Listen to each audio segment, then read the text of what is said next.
at it that way? Do you think this team should be considered the favorite to at least get to the finals?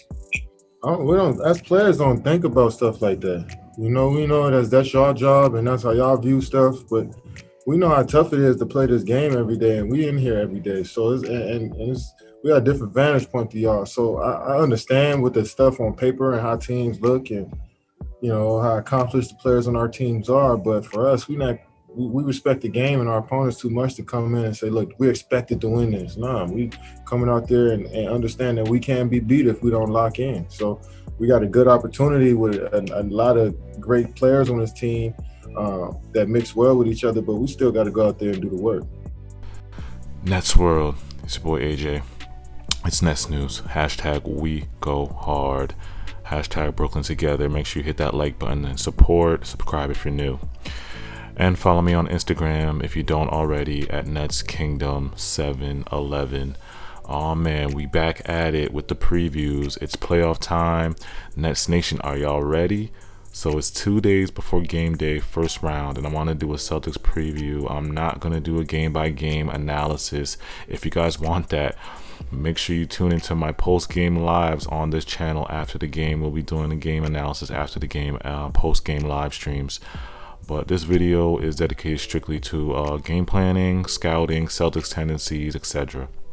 Now, let's break it down. Let's look at the Celtics team stats for the year. We'll start with their offense.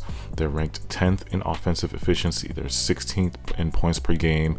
They're 19th in points in the paint. They're 11th in three-point percentage, and they're 10th in three-pointers attempted.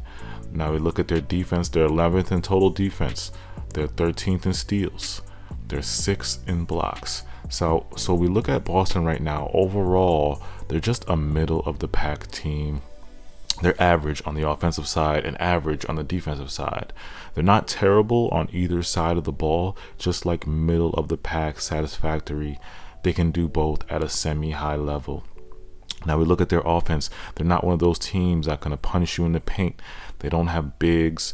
Matter of fact, this series is probably going to be a ton of small ball. It's going to be the battle of the small ball lineups between Nash and Brad Stevens.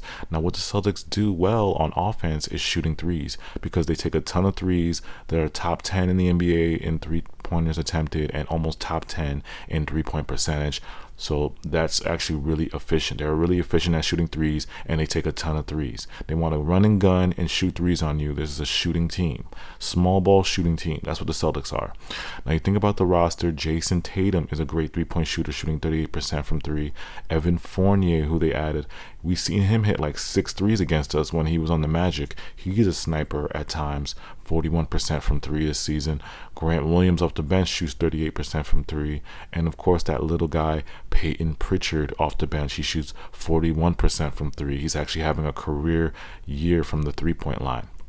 Now their defense is where they struggle. The Celtics defense, they lost Jaylen Brown, huge loss. One of their best elite perimeter defenders. He's actually one of the best defenders in the NBA. That's my opinion, but Jaylen Brown is up there in perimeter defense. He's really good. But they lost him. Now Marcus Smart has been donned, their best defender. I've talked about him before in my last Celtics previews. Again, go check those out if you don't. I break down Marcus Smart in the last. Look at my channel. There's a ton of Celtic previews. Now Marcus Smart, he's the anti-Bruce Brown. He does the same thing Bruce Brown does. Elite perimeter defender, hustles, get rebounds, gets those dirty points, those hustle boards, can score at times, and he can hit a three from time to time, but he's not a three-point shooter. He's actually bad from the three-point line. But overall, the Celtics defense is barbecue chicken. They will not be able to stop us. Don't be surprised if we see some double teams on KD. Again, the Celtics have got to pick a poison. Who they going to double out of the big three? I'm assuming they're going to double KD and at least try to double Kyrie off pick and rolls. Kind of, if you guys watched the Steph Curry game last night, kind of what they did to Steph, like as soon as you come off pick and roll, double. I think that's what they're going to do to Kyrie, and I'm just KD, probably double him in the post or when he catches the ball. Usually teams try to take out 7-11 first. As you watch the game Saturday, you'll see a ton of the gimmicks. The Celtics know they can't stop us, so they're going to see a ton of gimmick defenses, a lot of scheming. You're going to see a lot of zone, a lot of doubling KD, Kyrie, double teams, physical play by Marcus Smart. He's going to try to play rough and take fouls. He's going to try to rough up the game a little bit. That's how people try to play physical with the Nets when they can't stop them. And I think that's what the Celtics are going to try to do on Saturday. Now, let's look at the lineups one more time.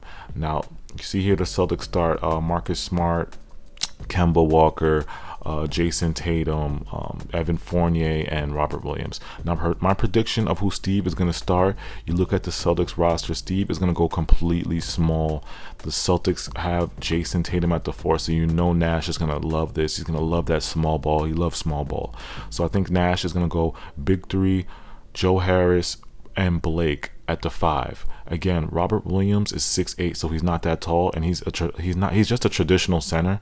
So actually, if Brad Stevens was smart, he wouldn't even start Robert Williams or TT at that center, because they're going to get exposed by Blake Griffin, because they're going to have to come out to the perimeter and try to stop Blake from hitting threes. But again, if he starts Robert Williams, I promise y'all, Steve Nash is going to start Blake.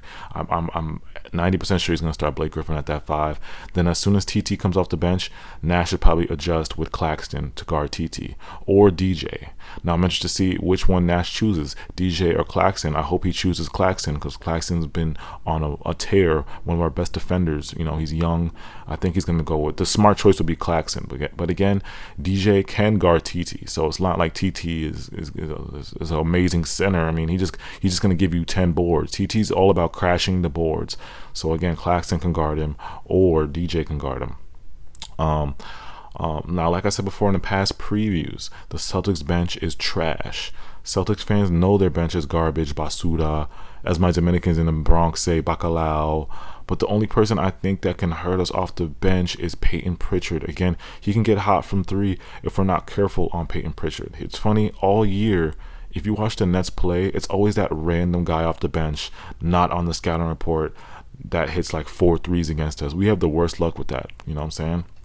So anyway, their Celtics bench is trash. I do not fear anybody on the Celtics bench except maybe Peyton Pritchard, who hit a 3. Grant Williams is he's mid, but he's not going to do nothing.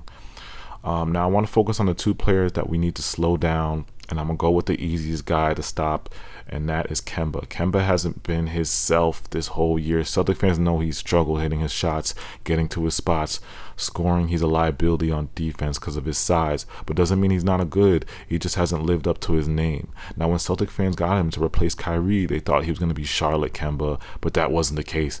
Now, Kemba did have a great game last game. I'm not saying Kemba's trash. I'm just saying he's extremely streaky. Like, he's not consistent at all. The last game he played against us, he had 11 points, 2 turnovers, and shot 14% from 3 in 34 minutes. Now, he's most likely going to have a hot game this playoff series, this first round. But like I said before, it won't matter if JT and Kemba have 40 each. They still need a third scorer or at least some type of production from the bench to beat the Brooklyn Nets, to keep up with our number 1 offense. We're the number 1 offense. But people forget the Wizards are the worst defensive team in basketball. They're worse than us. So that could be why Kemba had a crazy game last game, because the Wizards are terrible on defense. People sleep on Brooklyn's defense. Even though we're 25th, our potential could be top 10. And I'm saying, if you watch the Brooklyn Nets this year, if we're locked in, we have a potential of like a top 15 defense. I think there was a stat this season in the last like 20 games, Brooklyn was ranked in like 15th or something like that in the defense in the last couple of games. Like I said, so Kemba's going to have to work to get his buckets. We're not going to be giving him open shots like that. Well, hopefully we won't be. Now, who should guard Kemba? I don't think we need to worry too much on who. It's just that we need to contain him. We already know the Nets switch everything anyway. So honestly, I would love to see Kyrie play him. Kyrie is an underrated defender at times. I'm not saying he's Gary Payton, but I think he would be a perfect matchup for Kemba. I've seen Kyrie get a ton of steals and play amazing on-ball defense if he really tries. A lot of people who watch the Nets think Kyrie's who don't watch the Nets think Kyrie's a bad defender, like terrible. That's the stigma he has, and he's not the best. But when he locks in, I've seen Kyrie get a ton of steals. I've seen Kyrie play amazing on-ball defense, block shots when he's locked in and tries and gives 100% effort. I've seen Kyrie can do it. Now, Kemba shoots 36% from 3 and 42% from the field. Kemba's not really an amazing three-point shooter. If you watch a lot of Kemba, he loves that crossover right to the left, then he'll pull up on you in that mid-range area. He also loves that step-back jumper in that mid-range area. His sweet spot is that mid-range top of the key area. Again, you see in the screen, he has that famous step back. He has that step back he always does after he crosses over left to right at the top of the key. Also, whenever he's about to pull up, he'd hit you with that right to left. Right to left. He hits you with that right to left and then pulls up. You know what I'm saying? Kemba loves that. Like that mid range, he loves that mid range. He's not a really good 3-point shooter. He can hit a three, but we want him to take contested threes. If Kemba takes contested threes, we will live with that. You know what I'm saying?